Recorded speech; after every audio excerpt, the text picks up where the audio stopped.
I am the president of the USNTC Bainbridge Board of Directors. It's been an amazing experience for me. We are sitting here along Main Street in Port Deposit, 21904.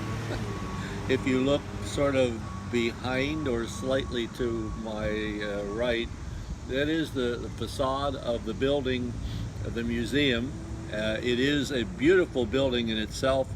It's a 1903 bank building, and it is really amazing. It has lots of history to it, and I may dabble on it a little bit, but when you sit here, there was a question on the television program Jeopardy! 9 years ago.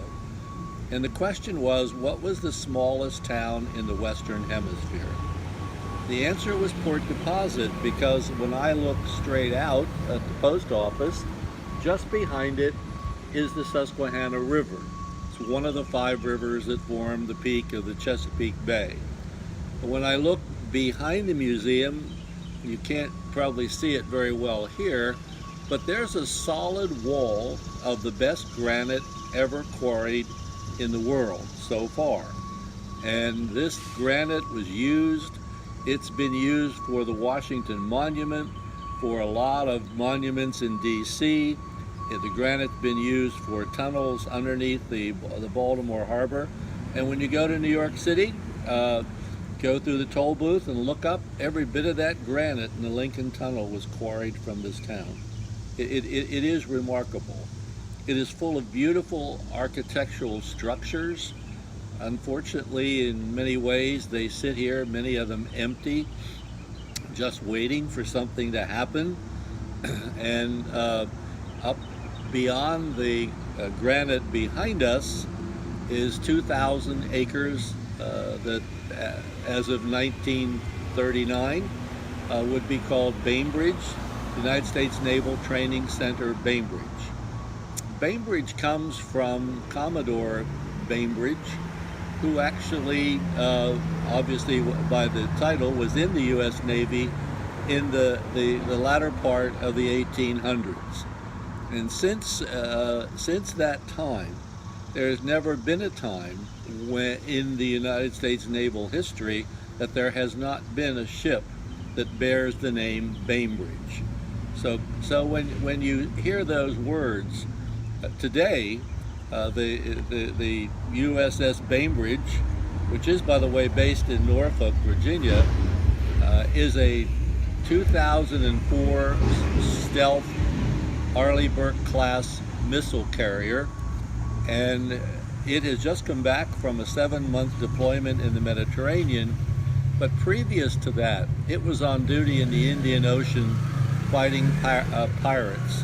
And if you read the book Captain Phillips, or saw the movie Captain Phillips with Tom Hanks, Tom Hanks played the part of the captain of the Alabama, the Maersk Alabama, which was a large cargo ship that was coming out of the Red Sea, the Straits of Hormuz area.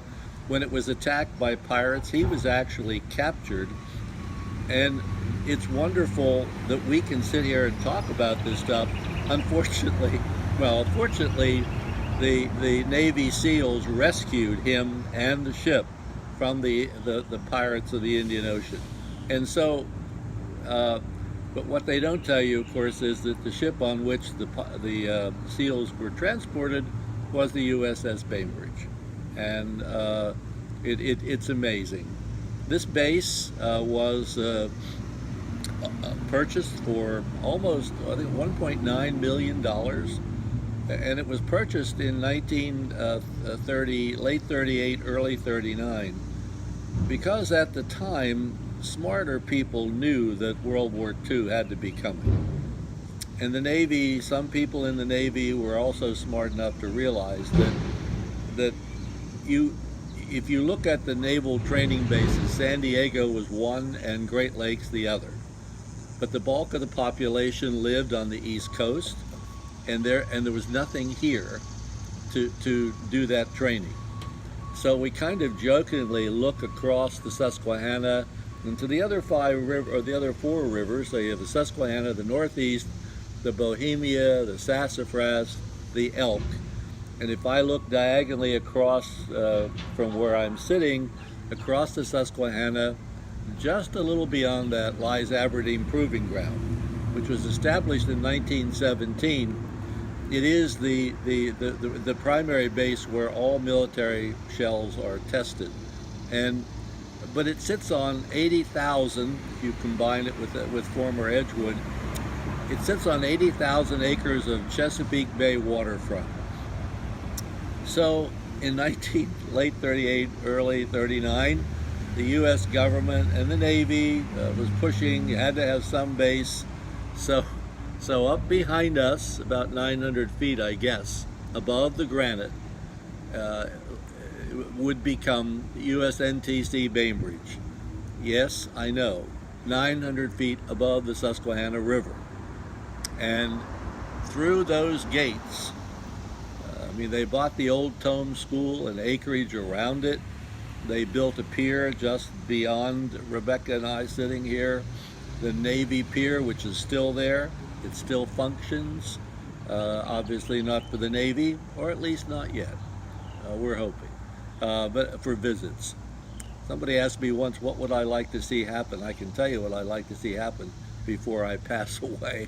I would love to see the USS Bainbridge sail up the bay into the Susquehanna River. The railroad bridge has to be open twice a year to make sure it works. It could do that, and then anchor right down here at the Navy Pier, and then it would be home. So this base behind us would service, or train rather, over 720,000 men and women. It's amazing. It had a nuclear power school. It had it really had the largest wave base in the world, and it would function from 1942, I guess, when all of it officially opened, until 1976, and when it was decommissioned. In between, there were two short periods of time, right after World War II and then right after the Korean War, where it shut down for X number of months, but then reopened again. And one of the projects, Rebecca, who's holding the camera, might not tell you, but I will, is that we are attempting, I say we, but mostly she and others, they're attempting to track down all of the 720,000 people who were trained here. And I don't know, where are we at? 200,000 or 300,000 at this point, about that. We have several hundred thousand. It is amazing. So that you'll be able to go to our website, usntcbainbridgemuseum.org, and at some point you'll be able to pull up anyone who served or trained at Bainbridge itself. I just find all of that fascinating. Rebecca and others can do it. I'm kind of like the bumblebee. I can pollinate and sort of push things, but I admire them because they can do the technology. There goes the garbage truck. That's all right. It's better out here anyway. It's lovely. Yeah, it is. It really is. Just so delightful. So anyway, the base is quite remarkable. On our website, you can actually take a virtual tour of the base, of what it was. And the museum is a treasure chest. It's full of artifacts of the years that the base was open. And if you could get to Chesapeake City, we would love to have you come in here, and even if it doesn't happen to be open, there are numbers that you can call and somebody will come racing in. We all have keys, and we can do that. Or, again, you can take the virtual tour. So, can you tell us a little bit about Bainbridge Day and sort of the significance of that? Well, I think Bainbridge Day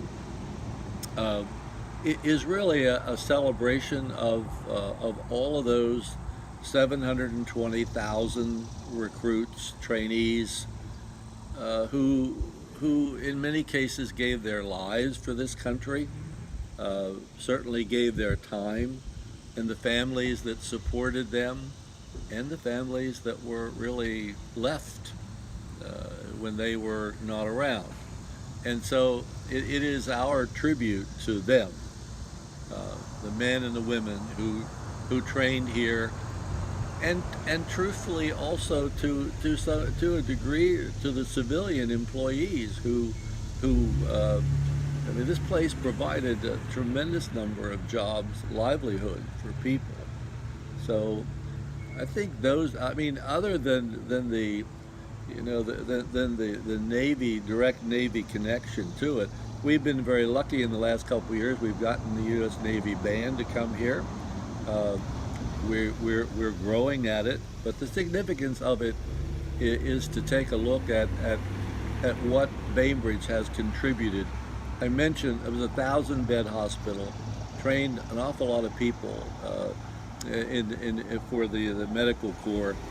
There was a nuclear power school here, and there was a school, NAPS, Naval. Well, anyway, I'll come back to it, Rebecca. Oh, you're fine. You didn't cut it. NAPS was a school which I absolutely loved, and it was a naval training school. You know, if you want to go to a military academy, you have to have an appointment. Well, not everybody can get an appointment. These are done, you know, in somewhat a political way, but mostly based on ability. But if you had the ability and didn't have any connections, and you wanted to go there, if you were chosen to spend 2 years at the NAPS school up here, and it was using the buildings of the Tome School, and if you were in the top 30% of your class, you then would go directly to Annapolis. And I just think that's absolutely great.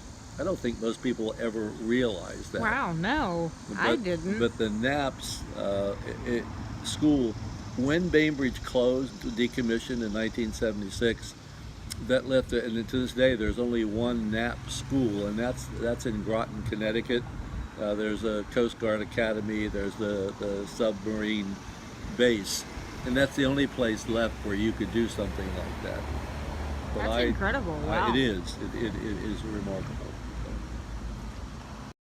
I came here to teach in 1961, so long ago, and I remember that the base was open, and I remember it, and I'm not sure at the time, but Bob Meffley, who's a member of the Cecil County Council, lived on the base, grew up there.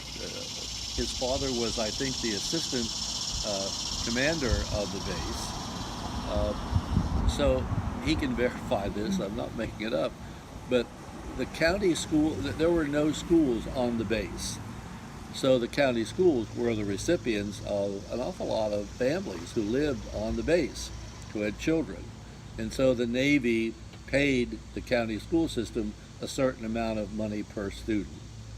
And I remember, come hell or high water, if your accounting was off at all, you had to stay after school just like a student and make sure it was correct, because the money was important. At the time, the school system, the county, was a very, very low income area.